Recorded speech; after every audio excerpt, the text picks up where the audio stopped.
નમસ્કાર વિદ્યાર્થી મિત્રો, DHB Kapadia group of schools અને GSTVના સંયુક્ત ઉપક્રમે રજૂ થનાર પાસ થવાના પંચામૃત કાર્યક્રમમાં હું કેતન વોરા આપનું હાર્દિક સ્વાગત કરું છું. વિદ્યાર્થી મિત્રો, આજના એપિસોડમાં ધોરણ 12 રસાયણ વિજ્ઞાન સેમિસ્ટર 4ના 8મા ચેપ્ટરની વાત કરવાની છે, જેમાં આપણે પોલિમર પદાર્થો વિશેનો અભ્યાસ કરીશું. અભ્યાસ શરૂ કરીએ એ પહેલાં આપણા પાઠ્યક્રમમાં એનું કેટલું મહત્ત્વ છે તે જાણવું જરૂરી છે. પ્રકરણ 8 એનો ગુણભાર એ 10 આપવામાં આવ્યો છે. પ્રશ્ન પેપરની સ્કીમ પ્રમાણે જો વિચાર કરીએ છીએ તો તેમાં 2 ગુણનો એક પ્રશ્ન, 3 ગુણનો એક પ્રશ્ન અને 5 MCQ પૂછાય છે. અન્ય સ્પર્ધાત્મક પરીક્ષાઓ જેવી કે નીટમાં એક પ્રશ્ન અને JEE મેઇનમાં એક પ્રશ્ન પૂછાય છે, જ્યારે ગુજકેટમાં પોલિમરના 2 પ્રશ્નો રહેલા છે. આમ આ ચેપ્ટરનું આપણા કોર્સમાં ઘણું મહત્વ કહી શકાય. વિદ્યાર્થી મિત્રો, પોલિમર વિશે જો ચર્ચા કરીએ તો પોલિમર વાસ્તવિક રીતે એક ગ્રીક શબ્દ છે, જેને 2 અલગ અલગ શબ્દ પોલી અને મરમાંથી બનાવવામાં આવ્યો છે.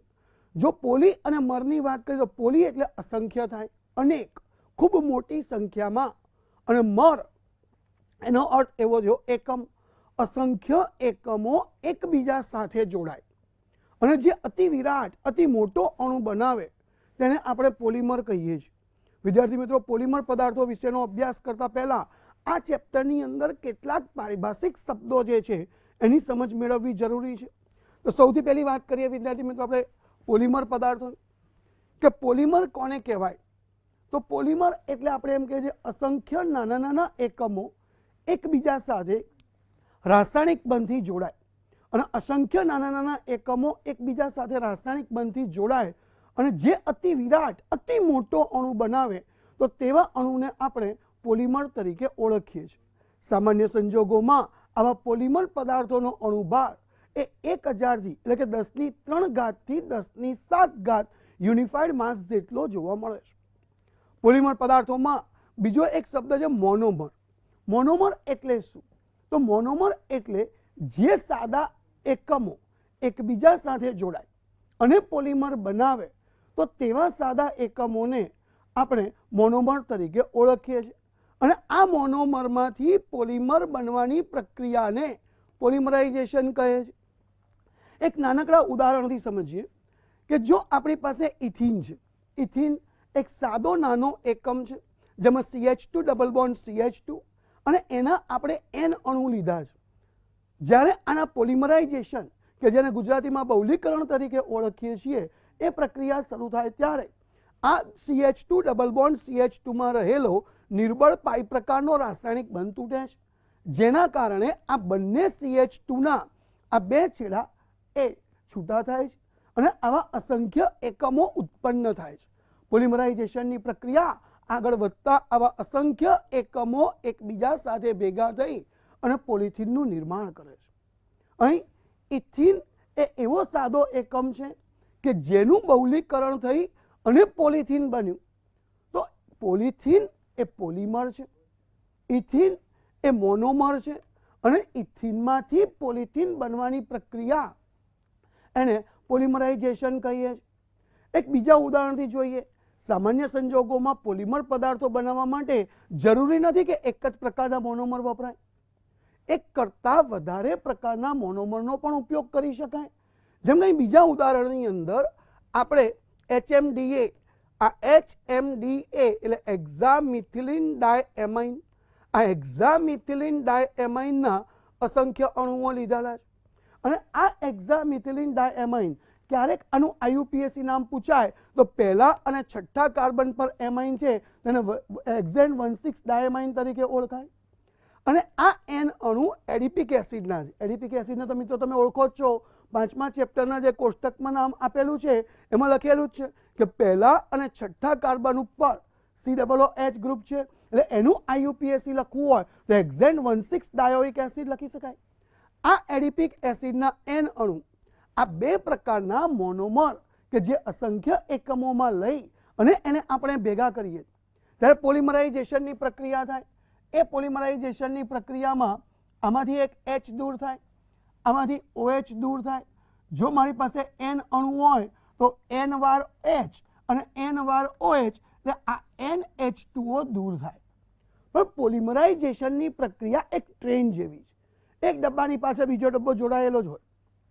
જેમ અહીંથી પોલિમરાઇઝેશનની પ્રક્રિયામાં આ H એ આની સાથે જોડાય છે, બિલકુલ એ જ પ્રમાણે આ જે H છે એને આપણે આગળના સાથે જોડવો પડશે. જ્યારે આ બાજુ તરફ રહેલો OH એ પાછળની સાથે જોડાશે અને બાકીનો જે અણુ વધ્યો કે અહીંથી આપણી પાસે એક H ગયો એટલે NH, CH2 6 વખત, અહીંથી NH, અહીંથી વધ્યો CO, અહીંથી વધ્યો CH2 4 વાર, અહીંથી વધ્યો CO. તો આ જે પોલિમર બન્યો એ પોલિમરને આપણે નાયલોન 6,6 કહીએ છીએ. નાયલોન 6,6 એટલા માટે કહેવાય છે કે એમાં 6 કાર્બન એ HMDA ના છે અને 6 કાર્બન એ એડિપિક એસિડના છે. આમ એક અથવા એકથી વધારે પ્રકારના સાદા એકમો એકબીજા સાથે રાસાયણિક બંધથી જોડાઈને જે વિરાટ અણુ બનાવે છે તેને પોલિમર કહે છે. એક મહત્વનો શબ્દ આવર્તનીય એકમ છે. આવર્તનીય એકમ એટલે શું?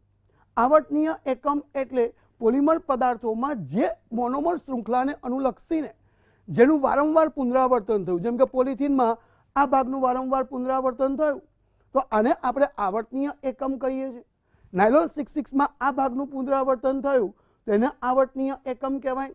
પોલિમરાઇઝેશન અંશ એટલે આવર્તનીય એકમની સંખ્યા. જો આવર્તનીય એકમની સંખ્યા કે જે પોલિમરાઇઝેશન અંશ n કહીએ, આ n ની કિંમત 25 કરતાં નાની હોય તો એવા પોલિમરને ઓલિગોમર કહેવાય અને જો પોલિમરાઇઝેશન અંશની કિંમત 25 કરતાં વધારે હોય તેને ભારે પોલિમર તરીકે ઓળખાય છે. વિદ્યાર્થી મિત્રો, પારિભાષિક શબ્દોની સમજ મેળવ્યા બાદ, પદાર્થોના કેટલાક પારિભાષિક શબ્દોની સમજ મેળવ્યા બાદ હવે આપણે અહીં ચર્ચા કરવી છે આ પાઠની અંદર પૂછાનારા કેટલાક સંભવિત પ્રશ્નો અને પોલિમર પદાર્થોમાંથી બીજી કેટલી રીતે તેની માહિતી મેળવી શકાય તેની ચર્ચા કરીશું. સામાન્ય રીતે પોલિમર પદાર્થ કે જેને વ્યાખ્યા વિશે આપણે ચર્ચા કરી, જો પોલિમર પદાર્થોના વર્ગીકરણ વિશે ચર્ચા કરીએ તો પોલિમર પદાર્થોનું વર્ગીકરણ એ ઘણી બધી રીતે કરવામાં આવ્યું. જેમ કે એક સામાન્ય વર્ગીકરણ કરીએ તો પોલિમર પદાર્થનું વર્ગીકરણ એના સ્ત્રોતથી કરી શકાય. સ્ત્રોત એટલે કે પોલિમર પદાર્થ આપણને ક્યાંથી મળે છે. સામાન્ય સંજોગોમાં કેટલાક પોલિમર પદાર્થ એવા છે કે જે આપણને કુદરત આપે છે, જેમ કે રૂ, શણ, રેશમ, રબર, સેલ્યુલોઝ. આ એક એવા પોલિમર છે કે જે કુદરત દ્વારા નિર્મિત છે, એટલે આવા પોલિમરને આપણે કુદરતી પોલિમર કહીએ છીએ. કેટલાક પોલિમર એવા છે કે જેને સેમી સિન્થેસાઇઝ એટલે કે અર્ધ સંશ્લેષિત પોલિમર કહેવાય. અર્ધ સંશ્લેષિતનો અર્થ કેવો થયો કે કુદરત આપણને જે પોલિમર આપે છે અને એ પોલિમર પદાર્થોના કેટલાક ગુણધર્મોમાં ફેરફાર કરી અને એને આપણા ઉપયોગને અનુરૂપ બનાવવામાં આવે છે.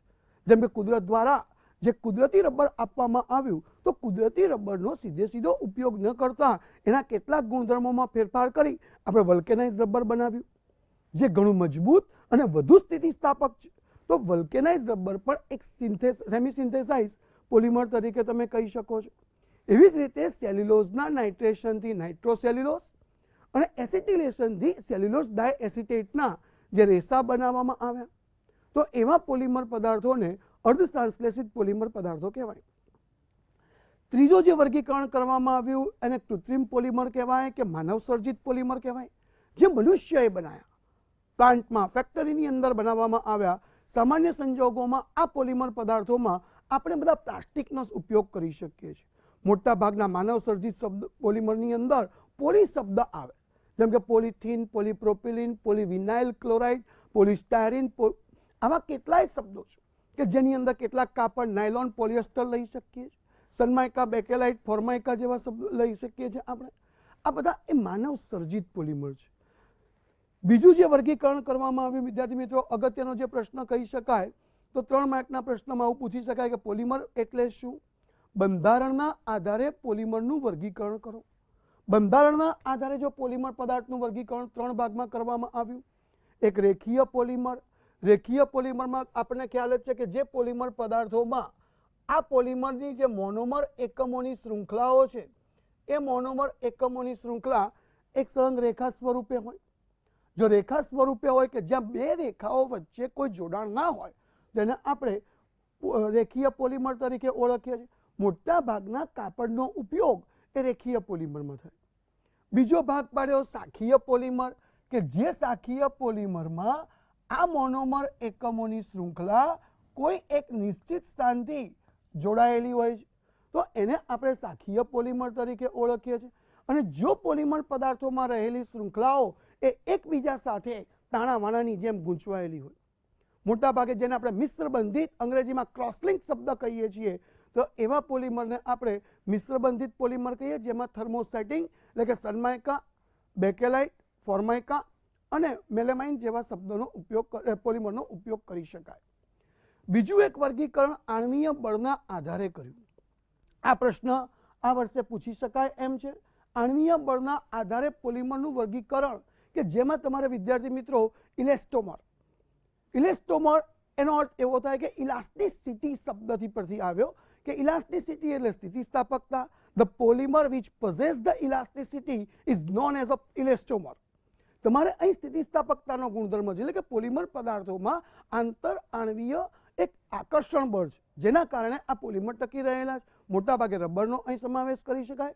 બીજા રેસાઓ એટલે કાપડ લઈ શકાય જેમાં એચબંધ બને છે. વિદ્યાર્થી મિત્રો, એક અગત્યના પેટા પ્રશ્ન તરીકે અહીં ઇલેસ્ટોમર અને રેસા વચ્ચેનો તફાવત પણ તમને પૂછવો હોય તો પૂછી શકાય. એ સિવાય થર્મોપ્લાસ્ટિક અને થર્મોસેટિંગ પ્લાસ્ટિક, ચાર જે ભાગ પાડેલા છે, ઇલેસ્ટોમર, રેસાઓ, થર્મોપ્લાસ્ટિક, થર્મોસેટિંગ પ્લાસ્ટિક, અહીં આ ચારે ચાર વિભાગને જો 3 માર્કમાં ના પૂછવા હોય તો પેટા પ્રશ્ન તરીકે બે તફાવત પણ લઈ શકાય કે થર્મોપ્લાસ્ટિક, થર્મોસેટિંગ પ્લાસ્ટિક. બીજું એક વર્ગીકરણ કરવામાં આવ્યું પોલિમરાઇઝેશન પ્રક્રિયાઓને આધારે. પોલિમરાઇઝેશન પ્રક્રિયાઓ વિશે જો ચર્ચા કરીએ છીએ તો પોલિમરાઇઝેશન પ્રક્રિયાઓના તમને યાદ જ છે કે બે ભાગ પાડવામાં આવ્યા. એક યોગશીલ પોલિમરાઇઝેશન, એક સંઘનન પોલિમરાઇઝેશન. યોગશીલ પોલિમરાઇઝેશન જેની હમણાં આપણે આગળ જે ઇથિનની ચર્ચા કરી એ યોગશીલ પોલિમર છે કે જ્યાં એક મોનોમર એ બીજા મોનોમરની અંદર ઉમેરાય અને કશું જ છૂટું ના પડે તો એવા પોલિમરને આપણે યોગશીલ પોલિમર કહીએ. પણ ઇથિન એક એવો પોલિમર હતો કે જેમાં માત્ર એક જ પ્રકારનો મોનોમર વપરાયો, એટલે આપણે એને હોમોપોલિમર કહેવાય. જ્યારે નાયલોન 66ની જે ચર્ચા કરી એમાં બે પ્રકારના મોનોમર વપરાયા. આવા કેટલાક તમને ખબર છે કે આપણી ચોપડીમાં SBR આપેલું છે, સ્ટાયરીન બ્યુટાડાઇન રબર, કે જેમાં સ્ટાયરીન અને બ્યુટાડાઇન આ બે પોલિમરનો ઉપયોગ થાય. તો એવા પોલિમરને આપણે યોગશીલ પોલિમર, યોગશીલ કોપોલિમર, સંઘનન પોલિમર. સંઘનન પોલિમર એટલે શું? જે નાયલોન 66નું ઉદાહરણ આપ્યું ત્યારે યાદ કરો વિદ્યાર્થી મિત્રો કે H અને OH ને દૂર કરી H2O આપણે દૂર કર્યું. બિલકુલ આ જ પ્રમાણે HCl દૂર કરી શકાય, કોઈ પણ આલ્કોહોલ મુક્ત થઈ શકે, એમોનિયા મુક્ત થઈ શકે. એવી પ્રક્રિયાઓને સંઘનન પોલિમરાઇઝેશન કહેવાય. પોલિમરાઇઝેશન પ્રક્રિયાઓના આધારે વર્ગીકરણ કરો. પોલિમરાઇઝેશન પ્રક્રિયાઓ એ મોટા ભાગે પોલિમરાઇઝેશનમાં કેટલા મધ્યસ્થી બને છે. મધ્યસ્થી એ મુક્ત મૂલક હોય તો એને મુક્ત મૂલક યોગશીલ પોલિમરાઇઝેશન કહેવાય. જો મધ્યસ્થી કાર્બોકેટાયન હોય તો એને કેટાયનિક યોગશીલ પોલિમરાઇઝેશન કહે છે. અને જો મધ્યસ્થી એનાયન હોય તો એને એનાયનિક યોગશીલ પોલિમરાઇઝેશન કહેવાય. આ બધી પ્રક્રિયામાં ધ્યાન રાખજો વિદ્યાર્થી મિત્રો, ઉત્તેજક અને ઉદ્દીપક આ બે શબ્દોનો ઉપયોગ ખૂબ સાચવીને કરવાનો. ઉત્તેજક એટલે પ્રક્રિયા શરૂ કરાવનાર છે, ઉદ્દીપક એ પ્રક્રિયાના વેગમાં વધારો કરનાર છે. દરેક સમીકરણને લખીને તૈયાર કરશો. ત્યાં સુધી આ એપિસોડમાં પોલિમર પદાર્થ અને તેના વર્ગીકરણની ચર્ચા કરી.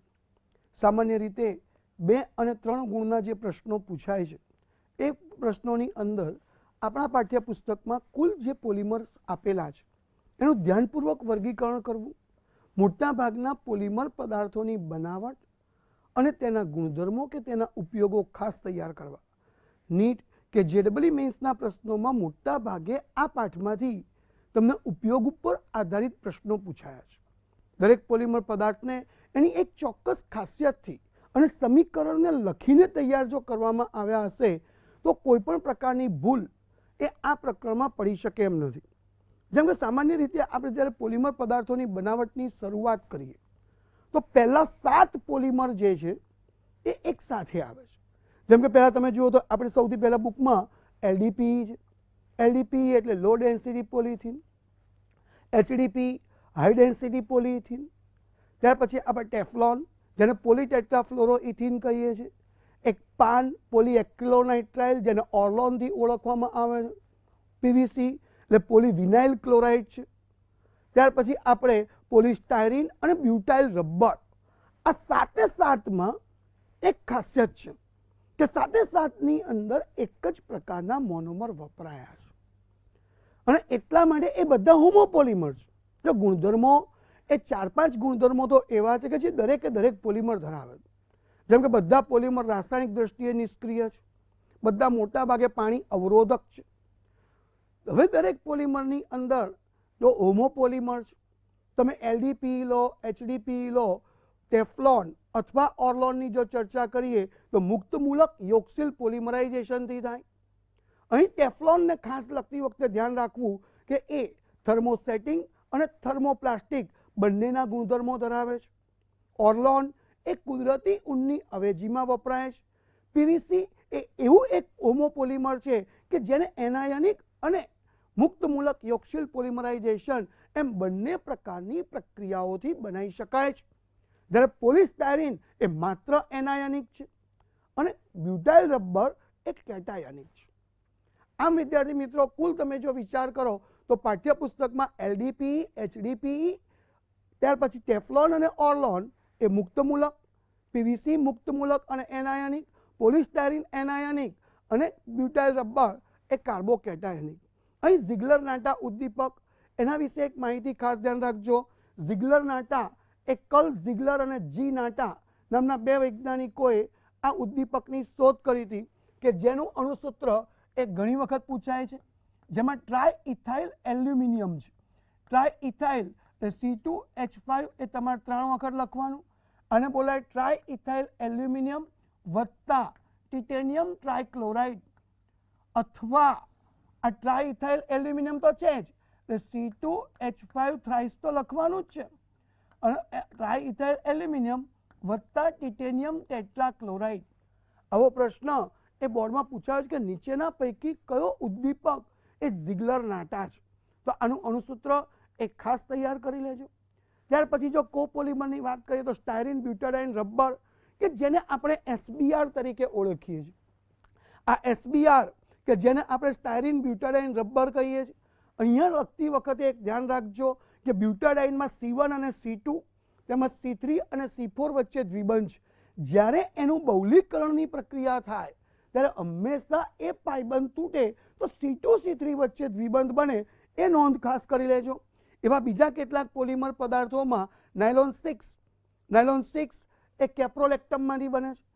સેમ 3માં આપણે એવું શીખીને આવ્યા કે કેપ્રોલેક્ટમ નાયલોનમાંથી બને અને ફિનોલમાંથી બને છે અને ફિનોલમાંથી બનતા કેપ્રોલેક્ટમમાંથી નાયલોન 6 બને.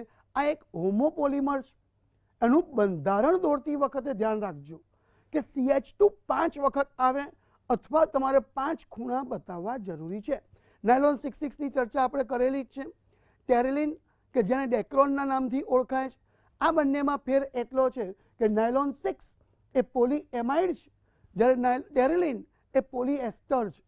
PHBV વિશે ચર્ચા કરીએ તો એનું નામ પૂરુંપણે યાદ રાખજો, પોલીહાઇડ્રોક્સી બ્યુટીરેટ કોબીટા હાઇડ્રોક્સી વેલેરેટ. એ સિવાય બેકેલાઇટ અને મેલેમાઇનની બનાવટ અને તેના ગુણધર્મો અને ઉપયોગો સમીકરણ લખતી વખતે ખાસ ધ્યાન રાખજો કે મુક્ત શૃંખલાઓ અને N લખવાનું ભૂલાય નહીં.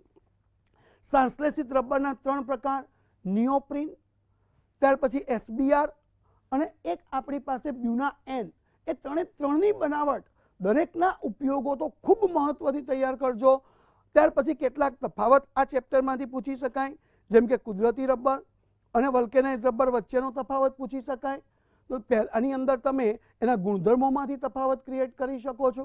એક અગત્યનો થર્મોસેટિંગ પોલિમર, થર્મોપ્લાસ્ટિક પોલિમર કહી શકાય, અને બહુ જ અગત્યનો આ વર્ષે કહી શકાય એવો બાયોડિગ્રેડેબલ પોલિમર અને નોન બાયોડિગ્રેડેબલ પોલિમર. વિદ્યાર્થી મિત્રો, આ જે પ્રશ્નોની ચર્ચા આપણે અહીં કરી એ સામાન્ય રીતે આ પ્રકરણમાંથી સંભવિત પ્રશ્નો કહી શકાય, પણ કેટલાક એવા મુદ્દા છે જે CBSEના પાઠ્યપુસ્તકમાં આપેલા છે, જેમ કે ફિલર. ફિલર એટલે શું?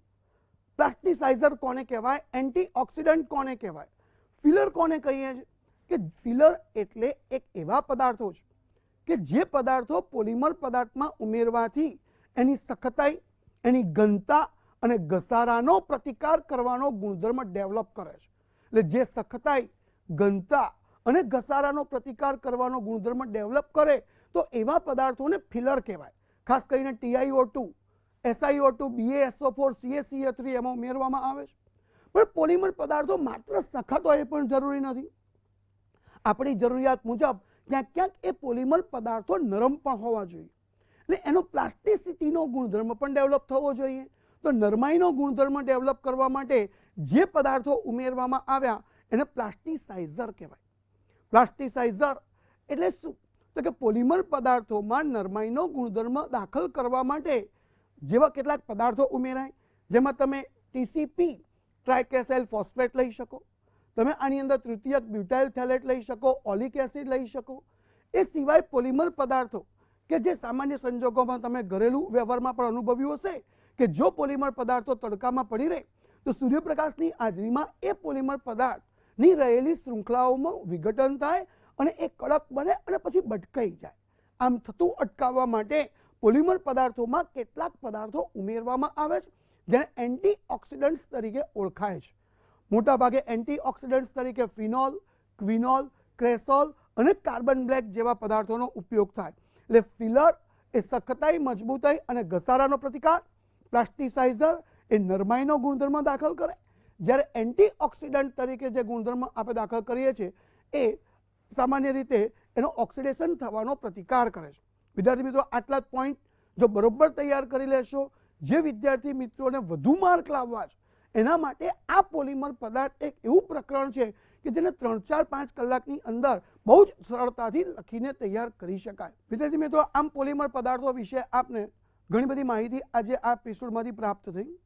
હજુ પણ આવા કેટલાક આપણા ચેપ્ટર્સ વિશેની માહિતી અને નીટ અને JEE મેન્સના અગત્યના પ્રશ્નોની ચર્ચા ચાલુ રહેશે.